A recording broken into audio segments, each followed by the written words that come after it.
அனைவருக்கும் வணக்கம். நம்முடைய சேனலை சப்ஸ்கிரைப் பண்ண எல்லாருக்குமே ரொம்ப ரொம்ப நன்றிங்க. இன்றைக்கி மதுரை தங்கமிட்டு சமையலில் என்ன பார்க்க போகிறோம்னா, சூப்பரான டேஸ்டியான ஒரு சப்பாத்தி தாங்க பண்ண போகிறேன். சப்பாத்தி பண்ணுறதுக்கு ஒரு கட்டளவு பாலக்கீரை எடுத்துருக்கிறேன், ஒரு கேரட் துருவி வச்சுருக்கிறேன், ஒரு கேப்சிகம் இப்படி கட் பண்ணி வச்சுருக்கிறேன், ஒரு வெங்காயம் எடுத்துருக்கிறேன், இது பச்சை பட்டாணிங்க. இப்போ இது எல்லாத்தையுமே நம்ம மிக்ஸி சாரில் அரைச்சிக்கலாம், தனித்தனியாக அரைச்சிக்கலாம். ஃபஸ்ட்டு பாலக்கீரையை நல்லா அலசி தான் எடுத்து வச்சுருக்கிறேன், மிக்ஸி சாரில் சேர்த்துக்கிறேன். இப்போ அரைச்சிக்கிறேன். பாலக்கீரை பாருங்கள், அரைச்சிட்டு வந்தாச்சுங்க. இப்போ ஒரு பாத்திரத்தில் மாற்றிக்கிறேன். அடுத்து பாருங்கள், குடமிளகாய் அரைச்சிக்கிறேங்க. பாருங்கள், குடமிளகாயும் அரைச்சிட்டு வந்தாச்சுங்க. அதையும் பாத்திரத்தில் மாற்றிக்கிறேன்.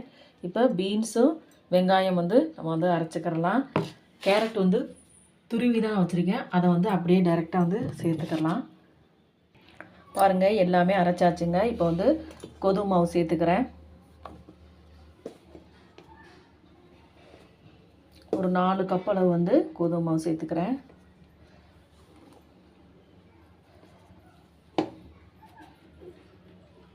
ஒரு ஸ்பூன் அளவு ஜீரகம் சேர்த்துக்கிறேன். இப்போ சப்பாத்தி மாவுக்கு தேவையான அளவு உப்பு சேர்த்துக்கிறேன். ஒரு ஸ்பூன் அளவு சுகர் சேர்த்துக்கிறேன். காரத்துக்கு லைட்டாக அரை ஸ்பூன் அளவு தனி மிளகாய் தூள் சேர்த்துக்கிறேன். ஒரு 1.5 ஸ்பூன் அளவு எண்ணெய் சேர்த்துக்கிறேன். தேவைப்பட்டால் நீங்கள் நெய் கூட சேர்த்துக்கலாம்.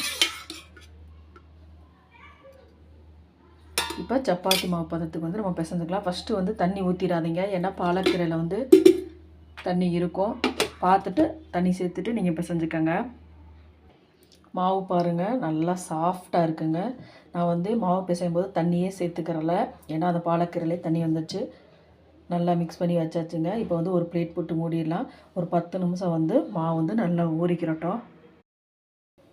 பாருங்கள், மாவு நல்லா மிக்ஸ் பண்ணி வச்சு ஒரு 10 நிமிஷம் ஆயிடுச்சுங்க. நல்லா சாஃப்டாகவும் ஆயிடுச்சு. இப்போ சப்பாத்தி நம்ம தேய்ச்சி எடுத்துக்கலாங்க.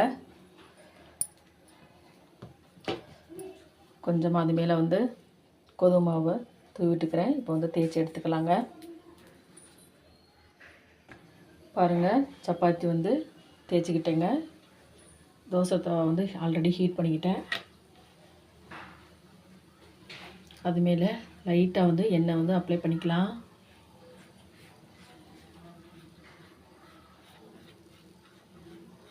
சப்பாத்தி நல்லா வெந்து வரட்டும்.